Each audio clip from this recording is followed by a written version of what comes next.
Ya, pendapatan PT Bukit Asam Persero Tbk atau PTBA sepanjang tahun 2025 terkoreksi tipis. Iya, namun tekanan harga batubara global membuat laba bersih turun signifikan.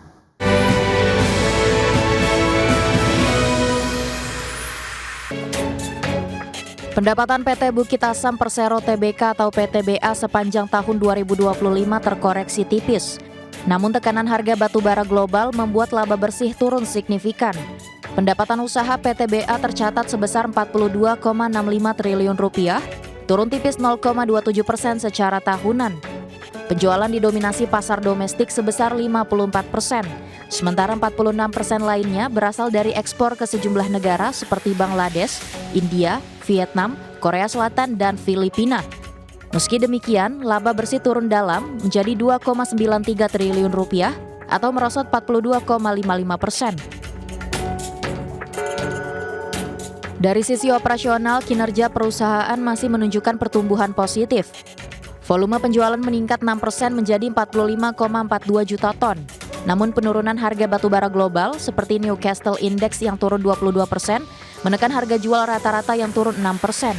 Di sisi lain, beban pokok pendapatan naik 5% seiring peningkatan produksi dan angkutan.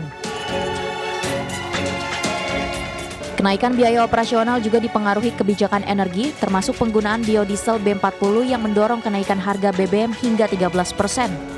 Kedepan, PTBA menargetkan produksi hampir 50 juta ton dengan belanja modal 3,64 triliun rupiah. Perusahaan optimistis dapat menjaga kinerja melalui efisiensi dan strategi pasar yang adaptif. Berbagai sumber IDX Channel. Iya, pemirsa, dalam unggahan terbaru di platform Truth Social, Presiden Amerika Serikat Donald Trump mengklaim bahwa Iran telah meminta gencatan senjata kepada Amerika Serikat dan menyebut Washington tengah mempertimbangkan permintaan dengan syarat Selat Hormuz dibuka sepenuhnya.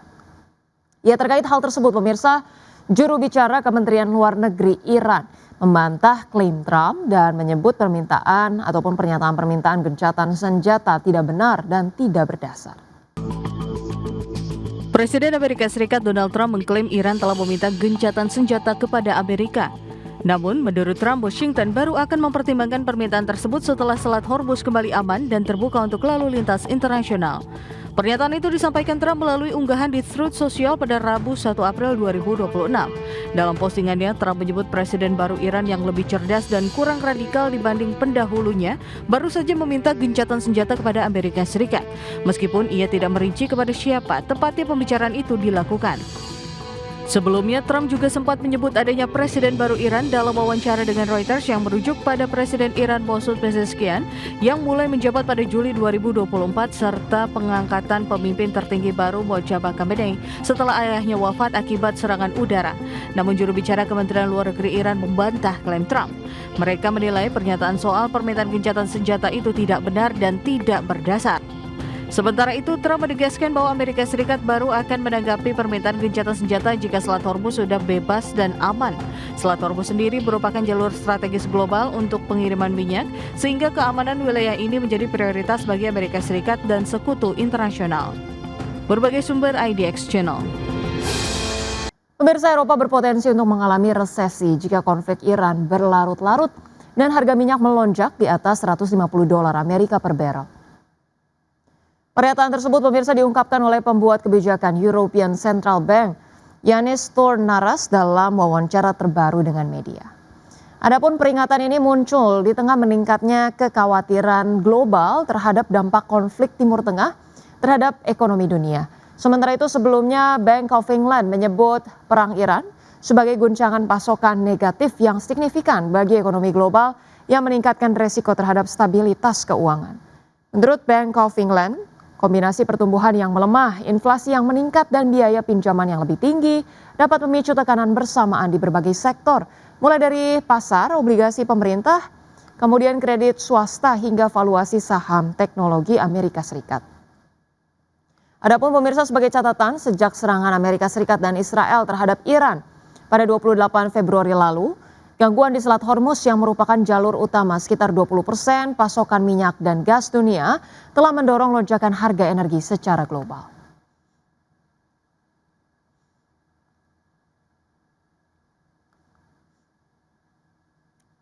Ya, selanjutnya pemirsa dari pergerakan bursa global.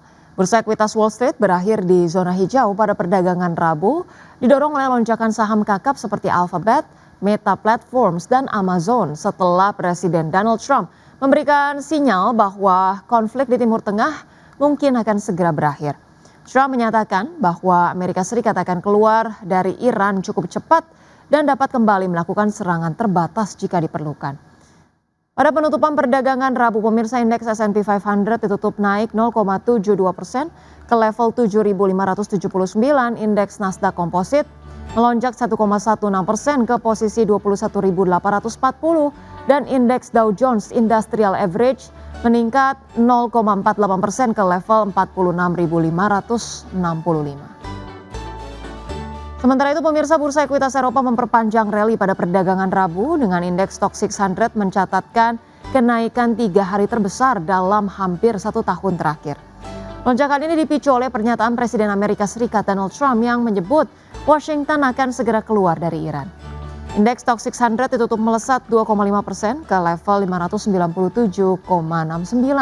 Indeks DAX Jerman melompat 2,73% ke posisi 23.298 dan indeks FTSE 100 Inggris melonjak 1,85% ke posisi 10.364. Terima kasih Anda masih bergabung sama kami. Pemirsa, PT Wismila Inti Makmur Tbk membukukan laba bersih tahun berjalan 2025 sebesar 419,21 miliar rupiah atau melonjak 40,35% secara tahunan. Ya, capaian positif tersebut selaras dengan tumbuhnya penjualan perseroan terutama di pasar domestik.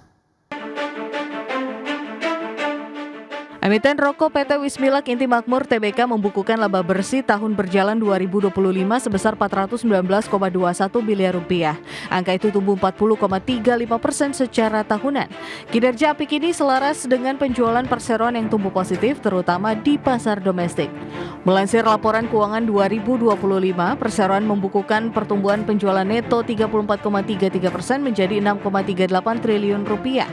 Sebesar 98,62% penjualan didapat dari pasar domestik sebesar 6,35 triliun rupiah atau meningkat 35,63%. Sedangkan penjualan untuk pasar ekspor terpangkas 58,59% menjadi 27,17 miliar tahun lalu. Di sisi lain, beban pokok penjualan tercatat sebesar 4,97 triliun rupiah. Angka ini naik 35,21% year on year. Komponen terbesar dari beban pokok penjualan disumbang oleh pemakaian pita cukai sebesar 2,79 triliun rupiah atau naik 40,94%. Porsi kedua adalah bahan baku dan pembantu yang nilainya naik 31,76% menjadi 1,79 triliun rupiah. Kedua pos ini berkontribusi masing-masing 56,11% dan 35,94% dari total beban pokok penjualan. Berbagai sumber IDX Channel. Emiten farmasi PT Merck Tbk mampu mencatatkan laba tahun berjalan sebesar 243,8 miliar rupiah pada tahun 2025 atau melonjak 58,9% secara tahunan. Berdasarkan laporan keuangan, laba tahun berjalan tersebut meningkat dari realisasi 2024 yang hanya sebesar 193,46 miliar rupiah. Meski demikian, lonjakan pertumbuhan laba tahun berjalan tersebut ternyata tidak diiringi dengan kenaikan penjualan yang signifikan. Perseroan hanya membukukan penjualan sebesar 1,2 triliun rupiah pada tahun 2025, naik 15,8% dari capaian tahun 2024, dan kinerja ini ditopang peningkatan penjualan domestik yang mencapai 918,6 miliar rupiah, serta ekspor senilai 282 miliar rupiah. Dari sisi operasional, segmen kesehatan konsumen menjadi penyumbang laba terbesar dengan laba sebelum pajak dan beban keuangan 206,2 miliar rupiah, jauh di atas segmen biofarma sebesar 114,1 miliar rupiah.